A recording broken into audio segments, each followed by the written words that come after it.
welcome back again to our channel. And today guys is Sunday. Papunta kami ng airport. Uuwi na kami ng Pinas. Char lang. So pupunta kami ng airport today kasi doon kami bibili ng ticket. We're planning kasi na mag-vacation sa Philippines this year. And going there, kasama ko si Luis tapos yung kambal. But pabalik dito is ako na lang at yung kambal. And then may mga airlines na hindi sila nag-a-allow ng one adult with 2 infants.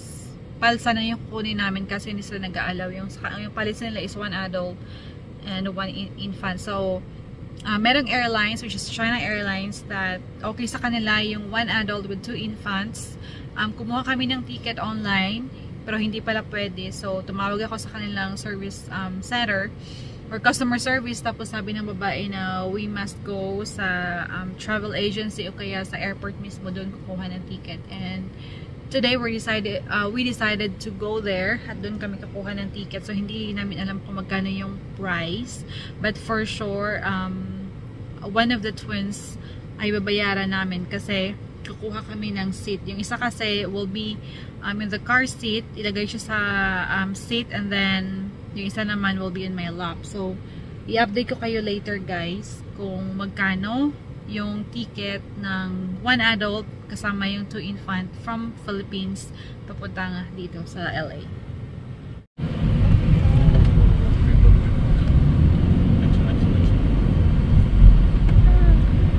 Uy, ito na tayo guys. China Airlines.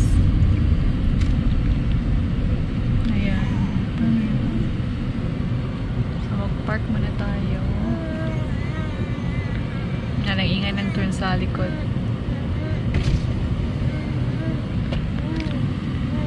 Maliit lang yung airport nila dito. Pero ano na to? International airport. Is this arrival? Yeah. Is it an arrival or departure? No, it's the departure.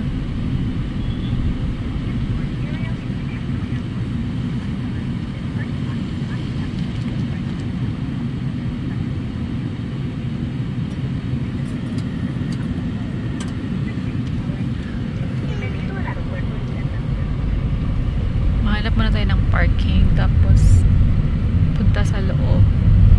So nagkuha kami ng pass online. Yung schedule namin is 12 to 1. Trying to find out it's close enough to the terminal. Yeah. This is right here, so we'll see if we can find something.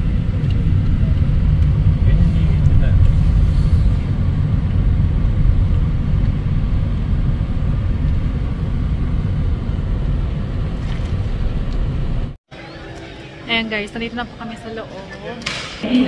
Ayan yung twins. Maliit lang yung airport nila dito. Ayan yung isa. Tapos, nag-aantay kami ng China Airlines. Parang close pa sila guys. So, si Luis pumunta doon para magtanong kung saan pwede makabili ng ticket. Merong, ayan o. Ayan. May ticketing, ayan. May name. Pero hindi ko alam kung dyan pwede makabili. Wala pang tao eh. So, nandito kami guys sa labas ng bahay. At ayan po yung kambal. Ito po yung teeter nila. Si Ishmael, meron na po siyang ngipin. 2. Show it. 2 yung ngipin. Tapos si Isaac is wala pa. So, ayan. Hindi kami nakakuha ng ticket doon sa airport kasi closed yung counter ng ingay ito. Kasi closed pa yung counter ng China Airlines that time. Yung flight kasi nila is once a day lang. So, nagtanong doon si Luis, sabi ng babae na yung flight ng China Airlines is every 12 midnight. So, pumunta kami is morning. So, wala na. And, binigyan na lang siya ng number na pwedeng tawagan kapag nag-open yung check-in nila. So, ang ginawa ko na lang guys is tumawag ako sa kanilang call center. Tapos, nagpatulong ako na makapag-book ng ticket pabalik dito na ako lang tapos kasama yung kambal.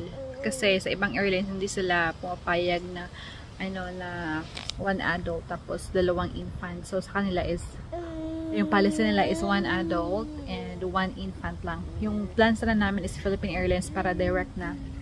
Pero hindi sila hindi sila hindi sila pumayag. So, ayan. At nakakuha na kami ng ticket namin pabalik dito. So, wala nang problema doon. Ang problema na lang is talagang mahihirapan ako. But, I'm praying na sana hindi lang maging fast yung twins time ng namin, ng departure, ng pagbalik dito. So, bali, papuntang Maynila, kasama ko yung friend ko. Tapos, papunta dito is ako na lang. Tapos, may layover kami na sa Taiwan, sa Taipei. So, sana hindi maging fast yung kambal. Pagbalik namin dito, guys. So, ayun. Yun na po yung update. At, if may balak din po kayo na umuwi ng Pinas kasama yung halimbawa twins niyo or kaya yung baby niyo na infant pa, so much better mag-contact muna kayo sa sa airlines bago kayo bumili ng ticket. So yan lang po yung vlog natin for today. Bye bye everyone. Nilalagay niya yung kanyang teeter sa kilong niya. Bye-bye! Baby Ike. Bye-bye!